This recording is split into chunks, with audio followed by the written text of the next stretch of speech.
Okay, guys, our second Marvel piece of the night. We've got the Falcon and the Winter Soldier. This, I think, was supposed to have been the first one that came out before COVID came along and turned our whole world upside down. And the best laid plans of mice and men. The gods laugh when they hear us speak of plans. Yeah, that's been a hell of a year. Anyway, let's get on with this.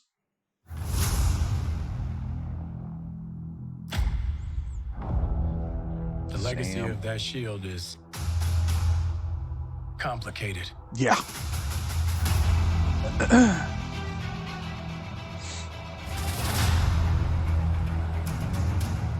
The world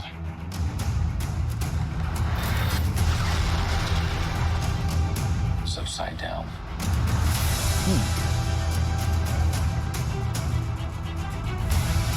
People need something to get behind.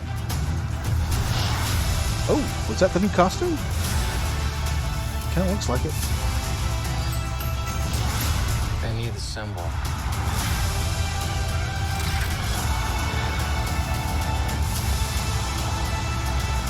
So what's our plan?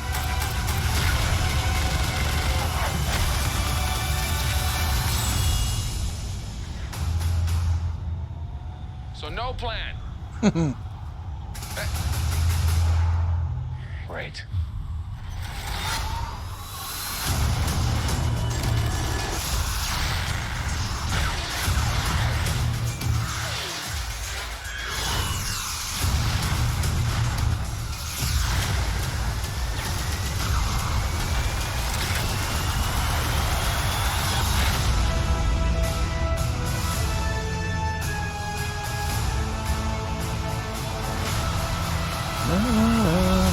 What's going on in that cyborg brain of yours? You don't want to know.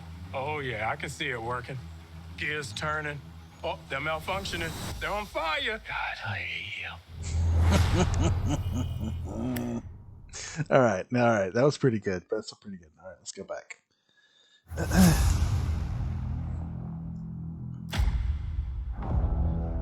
The legacy of that shield is complicated. Yeah. No. Yeah. Um. By this point, they did this in the comics. And the way it worked in the comics is that while Cap was on ice, at least during the 50s, during the late 40s and the 50s, there was one or two other guys who put on the uniform and had a facsimile shield running around being Captain America. Then, of course, during the 60s, he wakes up and he takes on the role again. Some, although he is periodically replaced, and they're going to deal with that story as well. Several different times, Cap has disagreed with what the government wanted him to do. This was a big storyline during the 80s. And at such times, they basically said, well, that costume, that shield, etc., are all government property. Hand them over. And he has. And they're going to use that particular storyline, which introduces another guy who takes on the role of Captain America, a super soldier like Captain America, but the super soldier formula basically makes him crazy. And eventually Cap has to take him on and take it back. Now, of course, during the 2000s, you had Civil War, at the end of which Cap was killed by a sniper. I believe, if I remember correctly, it was Crossbones. I wasn't collecting myself during that time period, and so this is just all secondhand knowledge to me. And Bucky, who had returned by that point, the Winter Soldier, took on the role of Captain America, and it was a very different Captain America than what we're used to. Bucky had absolutely no compunctions whatsoever about busting a cap in your ass. And eventually, Steve returns again. Then he loses the Super Soldier formula. It breaks down. And he can't be Cap anymore. Bucky basically doesn't feel like he's qualified to be Cap, so he gives it to Sam. And Sam takes over as the new Captain America. He modifies the costume. He basically keeps the look of the Falcon, but he also incorporates the stars and stripes, and he becomes it.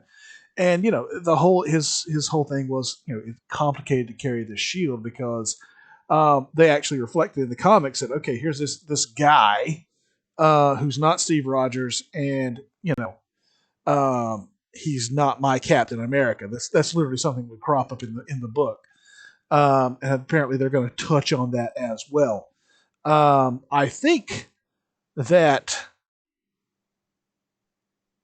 there's I don't know, in the movie, I think it was Black Panther. At the end of Black Panther, you see Bucky and the Wakandan children are calling him White Wolf. And the White Wolf is the head of the Wakandan secret police. So I kind of figured that eventually Bucky's going to end up as a heavy in Black Panther, but I don't know. The show maybe the show is going to take it in a different direction. I don't know. Anyway, let's hunt for Easter eggs.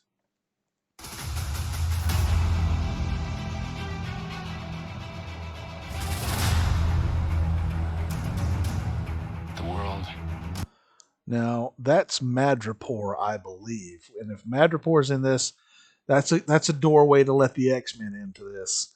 Madripoor is a Southeast Asian city, island, state thing. And it's basically completely, totally lawless. All the bad guys go there. It's the vacation spot of organized crime. It's bad. Yeah. And, Wolverine loves Madripoor, so who knows? The world.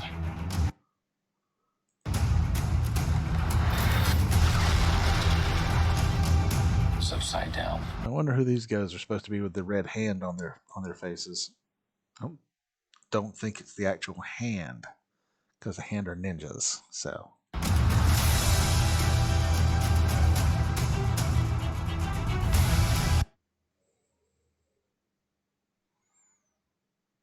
Wilson Family Seafood. Okay. I don't remember what Sam did in the comics. I have to look it up. People need something to get behind. Back that up just a hair.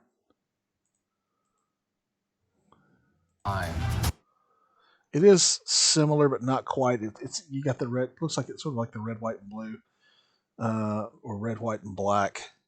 The other one was a bit more of a take on in the comic books. It's more of it's an adaptation of his outfit with Steve's. This looks like this is a little different.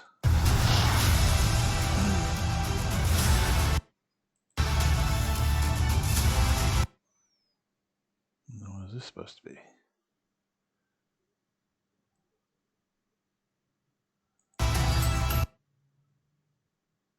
Baron Strucker. I wonder if he's going to end up with his mask, and I wonder if it's going to get glued on. Be the symbol. Now that's the new Captain America. I wish I could think of his name. But that's the new guy. So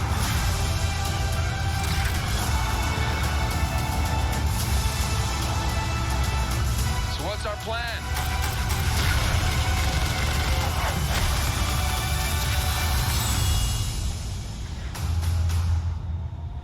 So no plan. Great.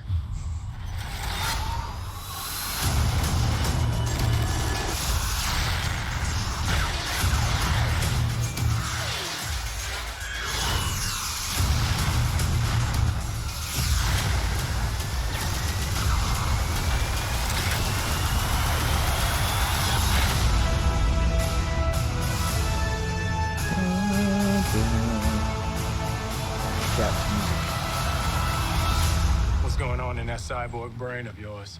You don't want to know. Oh, yeah, I can see it working. Gears turning. Oh, they're malfunctioning. They're on fire. God, I hate you. I wonder if he's going to keep up with his other show. Man, it's late and I'm tired and I can't remember anything. His other Netflix show, the one where it's like disturbing and dystopian and trying to be the Twilight Zone. Anyway, all right, that was pretty good. Didn't quite grab me the way that WandaVision did. It'll be interesting to see how this one plays out, because they're definitely incorporating 2 or 3 different storylines into this, and we'll see where we go from there. This is supposed to be one of the ones where mutants might get introduced. And again, Madripoor, that's where it could happen. We'll have to see what happens. All right, on to the next one. All right, you guys stick around. Come back and check out the next one with me.